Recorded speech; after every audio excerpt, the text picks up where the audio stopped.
Oi, gente, eu sou a Paula, eu tô aqui pra falar um pouco sobre o que eu li em dezembro.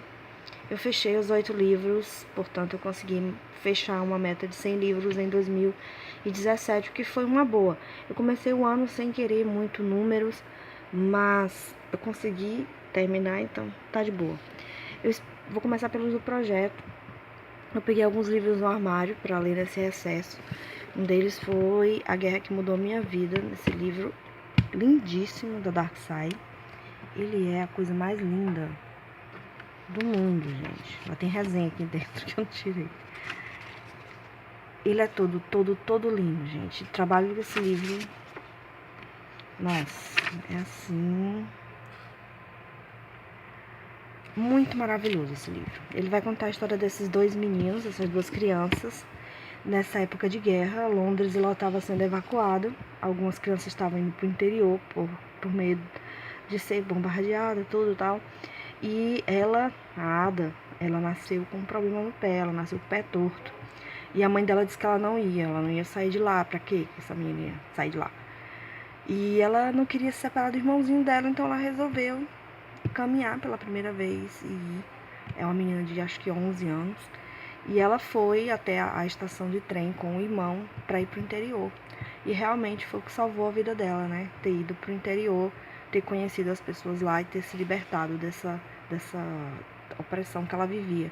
Uma vida muito triste, a vida dessas duas crianças. E você vê o florescer deles dois no interior. E esse livro é muito bonito e ele é muito rápido, assim, a leitura, sabe? Flui. Você vai lendo e quando você vê, você quer mais. Então, ótimo. Lembrou John Boyne. Eu li também Tudo e Todas as Coisas, da Nicole Young. Eu, vou ser bem sincera, e eu esperava mais desse livro. Eu achava que seria um livro mais interessante. Não foi tanto. Mas, talvez não esteja na vibe para esse tipo de livro. Conta a história dessa menina que mora numa casa totalmente fechada. Ela tem uma síndrome rara de alergia. Eu não sei o nome específico para isso. Mas ela não pode conviver no mundo, ela não pode viver entre pessoas, porque qualquer coisa pode matá-la. Então ela vive presa dentro dessa casa até que os vizinhos, novos vizinhos chegam e ela conhece esse rapaz, e esse rapaz meio que reforça ainda mais a vontade que ela tem de viver. E o livro é muito interessante por esse ponto, por essa parte, em que ele fala muito sobre isso, sobre o que é viver. Viver é simplesmente existir, tipo respirar, tá saudável, ou viver é mais do que isso, é se arriscar, é ir pro mundo. Então, o que é viver? Esse aqui que foi para um dos melhores do ano para mim, que é Juntando os Pedaços, da Jennifer Niven. Você olha esse livro, essa capa, você não dá nada por ela, né?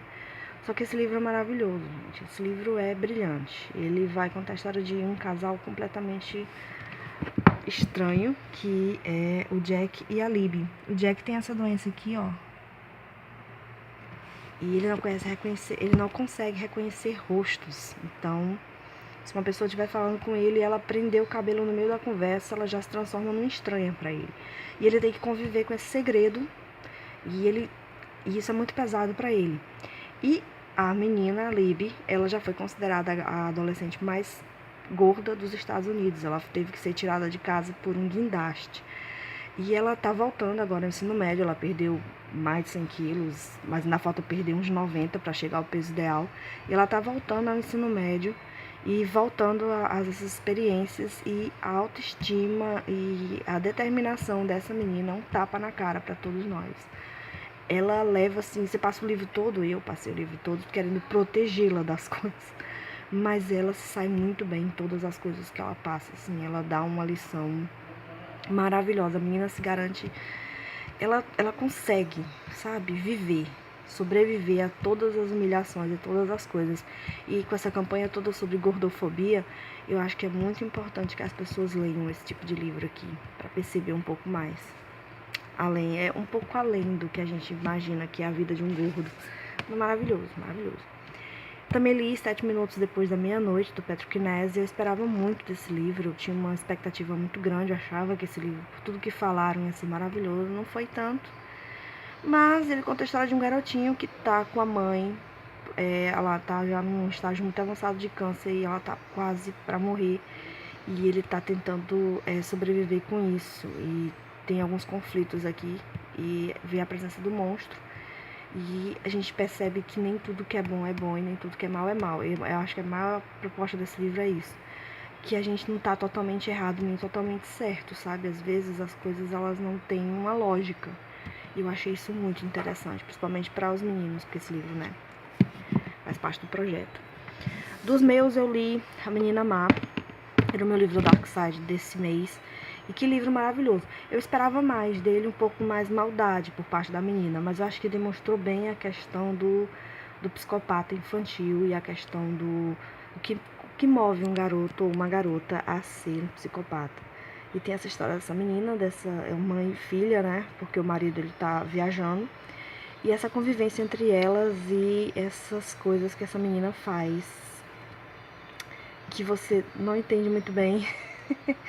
E dá um medo muito grande de você ter um filho e nascer desse jeito. Mas é um psicopata, gente. É um psicopata infantil. A Mulher Silenciosa, da A.S.A. Harrison, que é essa moça aqui, ó. E eu esperava mais, eu lembrava, eu peguei, né, um livro policial, assim, um thriller por mês e sempre foram muito bons. E eu tava ainda com No Escuro na cabeça, e esse livro eu pensei que seria com mais ação, mas não. Confesso que eu torci por ela até o último minuto. Se você ler, você vai entender o que é que eu tô querendo dizer. Eu torci por ela. E graças a Deus deu tudo certo aqui. Mas deu tudo certo para o que tinha que dar certo, vamos dizer assim. Se você algum dia chegar a ler, você vai entender. Esse romance ele é narrado nele e nela, então tem um capítulo para ele e um capítulo para ela. É um casal que tem muitos problemas matrimoniais, né? Ele é um mulherengo, e ele se comporta como um jovem, ele arranja uma namorada bem mais nova que ele. E ela meio que fica naquela de eu vou proteger, eu amo e eu tenho que proteger a minha vida. Não quero casar, não quero isso, não quero aquilo, mas já que eu vivo com ele, eu tenho que proteger, eu tenho que ser uma mulher sempre muito boa, sempre muito gentil e vai tomar no... Cara, não é um dos piores livros que você poderia ler nesse estilo, mas eu precisava de mais ação aqui. Esse aqui foi uma vitória eu ter conseguido terminar, porque que livro chato. Ele lembra todos os livros que você, e o final principalmente, todas as coisas, todas as histórias que você já ouviu falando sobre passagem do tempo, sobre viagens no tempo. Então você tem uma ideia aí. Conta a história desse menino, né, que viaja no tempo e ele mora nessa base, nesse ano, e acontece um problema e ele vai para o passado, depois ele vai para o futuro, ele vai para o passado, ele fica no presente. Não vou falar mais. É sobre viagem no tempo. E por último, essa maravilhosa, essa coisa linda aqui, que é Viveram Felizes para Sempre, que são os epílogos de todos os livros da série dos Bridgertons. Então aqui a gente tem 8 epílogos, né, que são 8 livros, e mais um conto da Violet, que é a mãe dos meninos, e do florescer dela, né, desde dela pequenininha. É muito bonitinho. E assim, como a própria escritora disse, é uma ótima ideia. Isso aqui foi uma ótima ideia. Porque nós sentimos falta dos nossos personagens preferidos.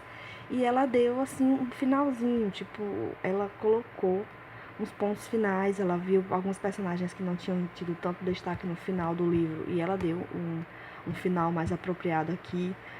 Alguns personagens encontraram coisas que queriam encontrar. Outros personagens tiveram coisas que queriam muito ter. Então, putz, um sonho ler esse livro. Então é isso. Isso foi o que eu li em dezembro. Foram boas leituras, assim, eu não tô muito entusiasmada, né? Mas foram boas leituras, eu consegui terminar, né? Então, agora pra 2018, gente. Eu espero que 2018 seja lindo pra todo mundo. Beijos e tchau.